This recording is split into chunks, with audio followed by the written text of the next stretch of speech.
আসসালামু আলাইকুম বন্ধুরা, সবাই কেমন আছো? আশা করছি সবাই ভালো আছো। তো আমি আজকে ব্লগ ভিডিওটা শুরু করলাম, বন্ধুরা সঙ্গে থেকো। তো এইদিকে দেখতে পারছো বেড়ার ভিতর দিয়ে রশিটা উঠাইয়া দিচ্ছি, দিয়ে মধ্যে যে নামিয়ে দিতেছি। ওই দেখতে পাচ্ছ উস্তা গাছ, ওইটাকে একটু জাংলা দিব, যেহেতু টিনের বেড়া, কিভাবে জাংলা দিব বুঝতেছি না, তাই দড়িটা এইভাবে ঝুলাই দিয়া লোহার জালি ছিল একটা, ওইটা বেঁধে দিব, ওইটাতে উস্তা গাছটা উঠা যাবে। তারপরে উস্তা ধরলে তোমাদেরকে দিব।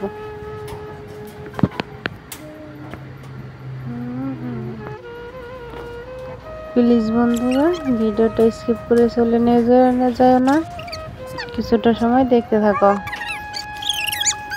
তো আমি ভিডিও করতে অনেক সময় লেগে, দেখতে তার সময় লেগে না তোমাদেরকে, জাস্ট 5 মিনিট।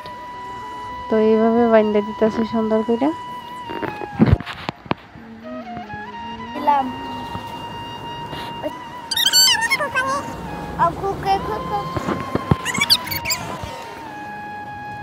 জাংলার কাজটা কমপ্লিট করে চলে আসলাম মাছ কাটতে। মাছটা আগে থেকে কলের পরে বাজিয়ে রেখে গেছিলাম, তারপরে বটিটা পানি চানি নিয়ে চলে এলাম। মাছটা কেটে ভালো করে পরিষ্কার করে ধুয়ে নিয়ে ঘরে চলে যাব।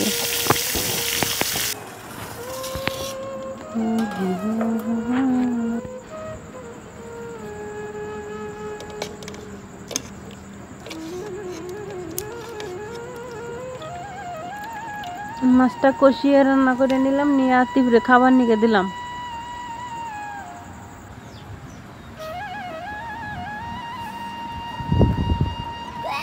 শরীরটা ভালো না, শুয়ে আছি, জ্বর জ্বর বিষ। তারপরে উঠে আবার রান্না শুরু করলাম। কি দেখো, ডিম, মিষ্টি কুমড়া,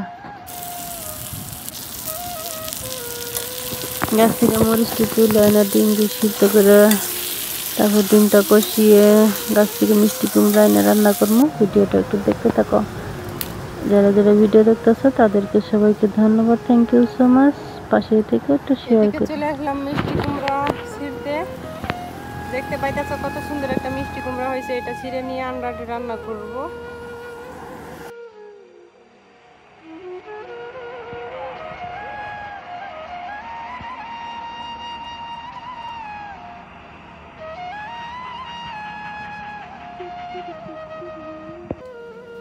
ও বাবা, এদিকে বৃষ্টি পড়তেছে, বৃষ্টি এখন একটু ছিটতেছে, তার একটু টুপি টুপি পড়তেছে।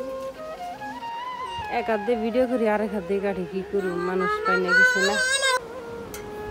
আল্লাহ, দেখছো কত কষ্ট করি, এক হাত দিয়ে, এক হাত দিয়ে।